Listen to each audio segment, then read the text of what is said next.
నమస్కారం సార్. నమస్తే. Sir, YouTube channels అన్ని కూడా బ్యాన్ అవ్వబోతున్నాయంటే ఒక వార్త సోషల్ మీడియాలో ప్రచారంలో ఉంది సార్. అంటే కొత్త బ్రాడ్కాస్ట్ బిల్ ప్రవేశపెట్టబోతున్నారు. సో ఈ నేపథ్యంలో యూట్యూబ్ ఛానల్స్ అన్ని బ్యాన్ అయిపోతాయి, ఇన్స్టాగ్రామ్ కూడా సేవలు ఆగిపోతాయని అంటున్నారు. మరి ఏంటి కొత్త బ్రాడ్కాస్ట్ బిల్లు? మరి ఈ నేపథ్యంలో ఇవి ఆగిపోతాయి అంటారా సార్?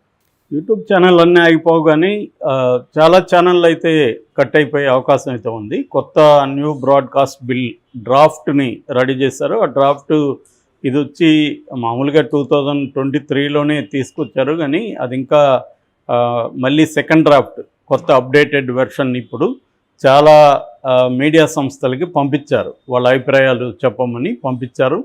సో ఆ బిల్లులో ఏమున్నాయి ముందు అది చూద్దాము. దాని తర్వాత దాని రిపర్కషన్స్ ఎలా ఉంటాయి అనేది మాట్లాడుకుందాం.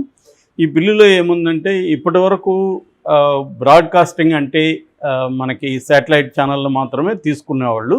ఇప్పుడు అట్లా కాకుండా డిజిటల్ బ్రాడ్కాస్టింగ్ అనే పేరు పెట్టారు. డిజిటల్ బ్రాడ్కాస్టింగ్ అంటే ఆన్లైన్లో ఏదైనా యూట్యూబ్ ఛానల్ కావచ్చు, లేదా ఫేస్బుక్లో వీడియోలు కావచ్చు, ఇన్స్టాగ్రామ్ వీడియోలు కావచ్చు, ఇలాగా ఆన్లైన్లో టెలికాస్ట్ అయ్యే అన్నీ కూడా దీనికి ఎందుకు వస్తాయి.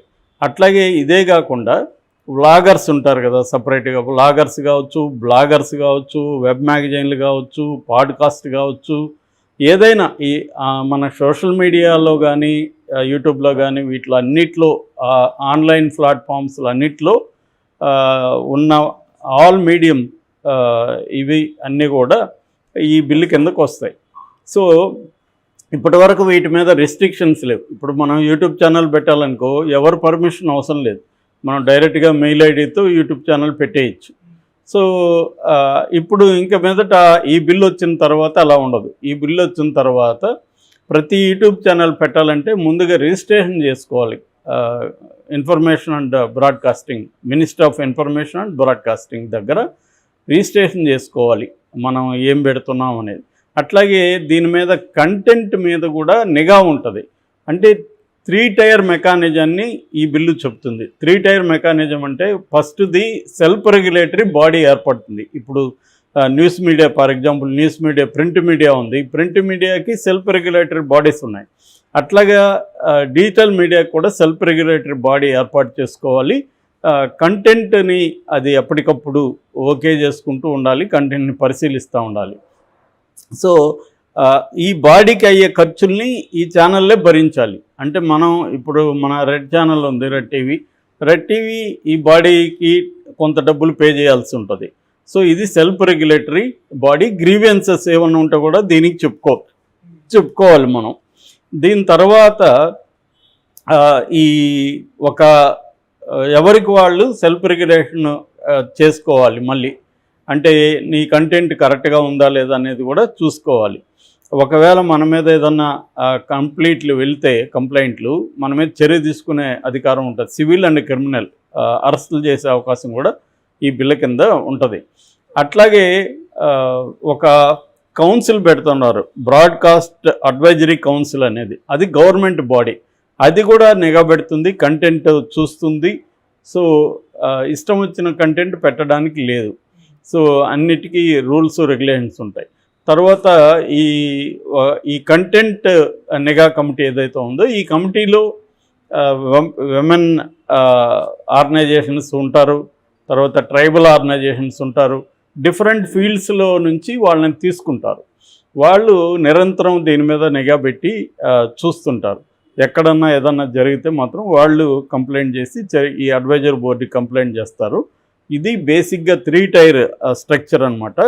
సో దీంట్లో అంటే ఏ ఛానల్స్కి వర్తిస్తుంది అంటే మానిటైజేషన్ వచ్చిన అన్ని ఛానల్కి వర్తిస్తుంది.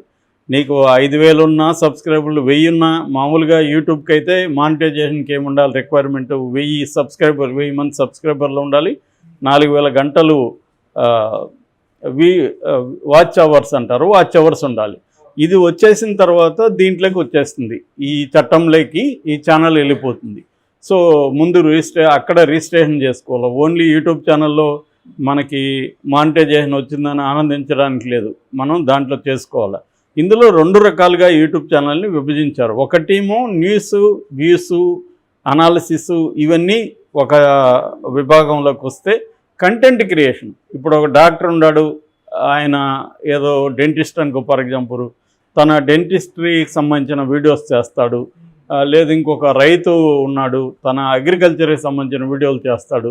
అది కంటెంట్ క్రియేషన్. అవన్నీ ఓటీటీ ప్లాట్ఫామ్స్కి ఏ చట్టాలు అయితే వర్తిస్తాయో కంటెంట్ క్రియేషన్ ఉన్న వీడియోస్కి ఉన్న వెబ్సైట్లకి ఆ చట్టం వర్తిస్తుంది. So content creation, news broadcasting ఈ 2 రకాలుగా బ్రాడ్గా విభజించారు. రెండింటికి కూడా ఈ చట్టం వర్తిస్తుంది. వీళ్ళందరూ కూడా నిఘాలో ఉంటారు. అంటే ఇష్టం వచ్చినట్టు చేయడానికి లేదు.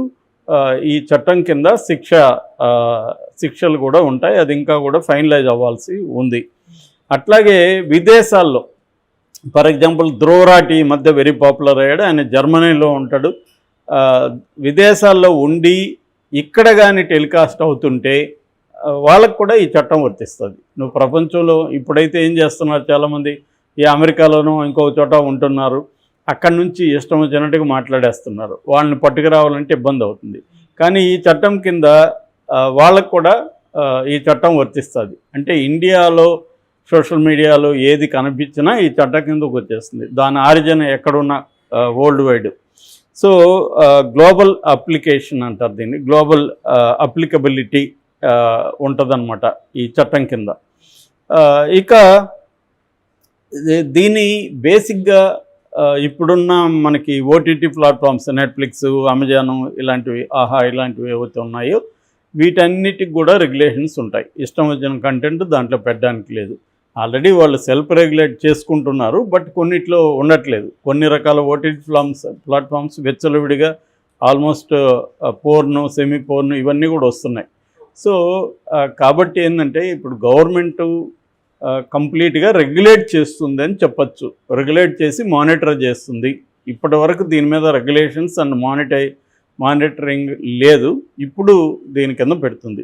అయితే దీని రిపర్కషన్స్ ఎట్లా ఉంటాయి అనే దగ్గర చూసినప్పుడు ఇది freedom of the press and freedom of the creativity ఈ రెండింటిని కర్బ్ చేస్తుంది బీజేపీ అని విమర్శలు వినిపిస్తున్నాయి. అసలు సోషల్ మీడియాని ఈ స్థాయిలో వాడడం మొదలుపెట్టిందే బీజేపీ. 2011లో స్టార్ట్ చేశారు. 2012లో గుజరాత్ ఎన్నికలప్పుడు ప్రశాంత్ కిషోర్ సహాయంతో వాళ్ళు సోషల్ మీడియాలకి రంగంలోకి ఎంటర్ అయ్యారు.